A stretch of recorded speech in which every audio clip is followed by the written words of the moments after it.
What's up, fam, and thank you so much for stopping by the channel once again from us over here at Locust&WildHoney for another sneaker review and unboxing. Let's go ahead and jump right into the video.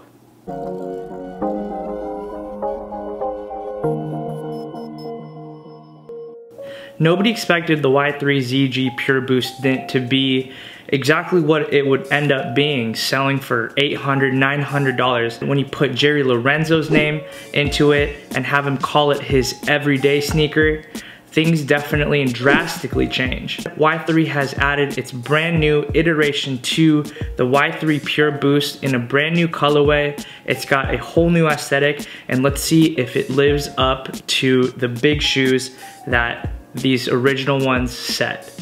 That being said, let's go ahead and jump right into the unboxing. So as you can see here, box details wise, it's a black box, says Y3. Very standard box, just like every other Y3 box. Here we have the size tag, and it says Y3 Pure Boost, size 8. And that's one thing I do wanted to note, but I'll get more specific into that in terms of sizing, but definitely at least a half size down with these. Getting into the box, we are greeted with an extra set of laces, the exact same laces that come on the shoes, are just white. Y3 card, just with some information about the brand.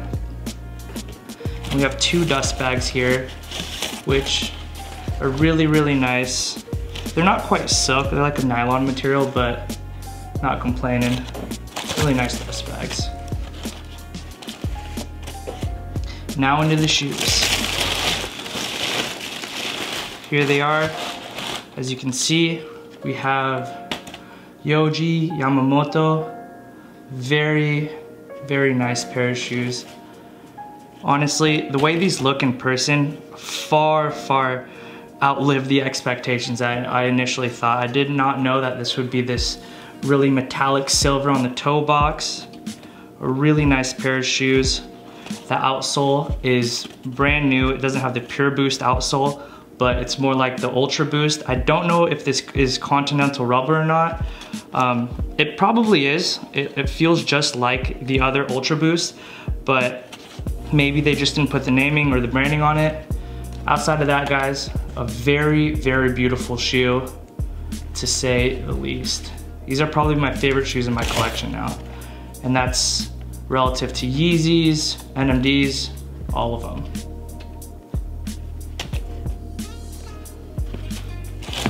Now onto the other shoe. There it is. It's the left shoe here. All the same stuff. Really beautiful shoe. So I ended up getting these shoes on pre-order from a store called Ombre Amsterdam approximately 3 months ago. Honestly, I don't really think it was the best idea because they took the money out right away and it really seemed like I was just really giving them a loan. That being said, I did pay $280, which is $40 below retail, and I was able to get them a little bit earlier than the rest of the people who end up getting these shoes. The retail price for them is $320, which is, I believe, $30 less than the US MSRP for the OGs. Already with these shoes, resellers and enthusiasts are getting them, picking them up, and they're selling out really fast. If you guys are a member of the Facebook community, you guys will already know that I've posted it probably 10 or 11 times already from different respective retailers, and they always sell out. I know a lot of you guys were not able to get your pairs just yet, but hang tight, I'm gonna continue to post that stuff. My overall thoughts on these shoes is that they far exceeded my expectations, as I had already stated countless times prior to just now. I didn't know that the toe box would have this really nice silver metallic look to them.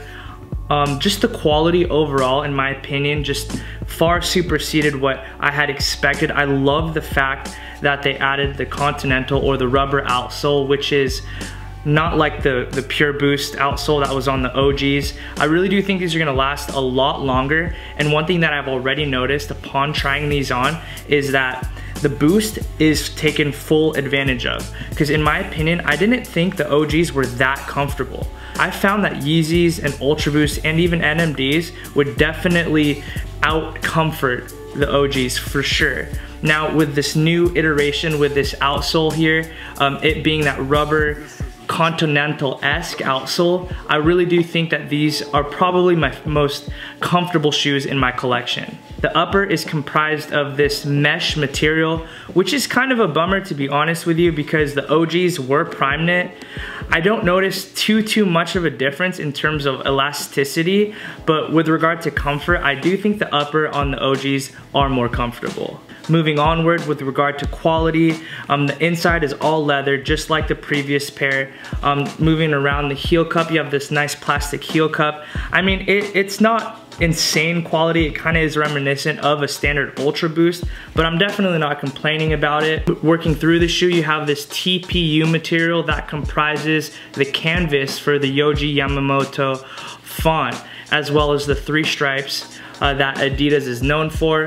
And it actually wraps through the heel and finishes on the medial side. Just like the previous version, you have an upper whose lace system is fully connected and is comprised of one piece.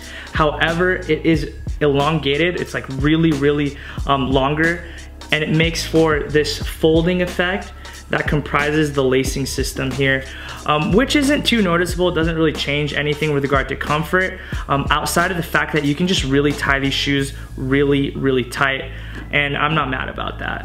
With regard to sizing, I definitely suggest you guys move down at least a half size, as these do run pretty big in my opinion. So that's definitely something to take into account if you're planning on purchasing these very expensive shoes. So, are these shoes worth it? In my opinion, the $320 price tag isn't quite justified simply due to the fact that there's an Ultra Boost 2.0 that kind of reminds me of these. Now that's not to say that they look as nice per se, because in my opinion I think these look a lot better, but if you guys are strapped on money and you guys are in this position where you can get Ultra Boost and it would kind of hurt to go for a shoe that's $120 more, or you can actually buy a pair of Ultra Boost as well as another pair of, say, Vans or NMDs or something else that you want, I would definitely consider going down that route. If you're into the more designer look, if you want something that's a bit more exclusive, a bit more hyped, these are definitely a great shoe to look at. In my opinion, it's so sleek looking. I love what Y3 does every time with regard to revolutionizing and just innovating the look of style, streetwear, and sneakers, and this is no different here. So definitely shouts to Y3 for making another banger of a shoe. I definitely plan on wearing these a lot over spring and summer, and hopefully they last into fall. So yeah, I'm super hyped on these. So those are my overall thoughts on the Y3 Pure Boost in this, I guess, triple white colorway. I really do like them a lot. If you guys have that extra coin to spend, I definitely suggest them. They're definitely a neck breaker. I love the way they look, the aesthetic. Very beautiful shoe, and probably my favorite shoe in my collection right now in terms of looks. All that being said, guys, if you guys did like the video, if it was helpful, please consider leaving a thumbs up, as it does go such a long way for us YouTubers.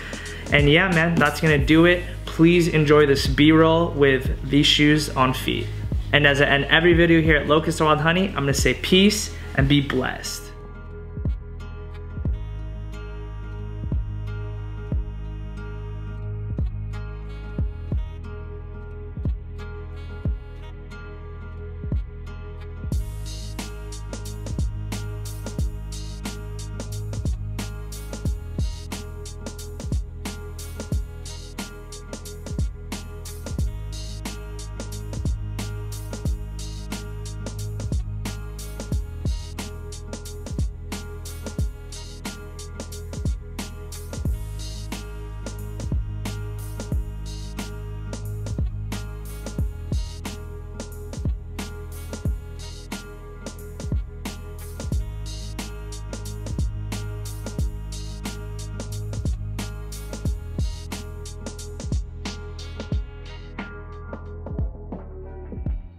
This is a Chucky Beat production.